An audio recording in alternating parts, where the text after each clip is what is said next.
முல்லைத்தீவில் செலாவத்தை சந்தியிலே இன்றைய தினம் கார்த்திகை 27 மாவீரர் நினைவாலயம் கட்டப்பட்டுக் கொண்டிருக்கிறது.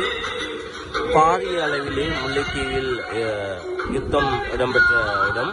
இந்த இடத்திலே இன்றைய தினம் நினைவஞ்சலி செலுத்துவதற்காக சகல ஆயத்தங்களும் செய்யப்பட்டு கொண்டிருக்கிறது. நினைவஞ்சலி செலுத்துவதற்காக இன்றைய தினம் இந்த வீதியில் இருக்கும் கடைகள் அனைத்தும் மூடப்பட்டிருக்கிறது. இன்றைய நினைவஞ்சலிக்காக இந்த தயார் செய்யப்படுகின்ற உயிர் நீத்த மாவீரர்களுக்காக நாங்களும் மனதார அஞ்சலிகளை செலுத்திக் கொள்கிறோம்.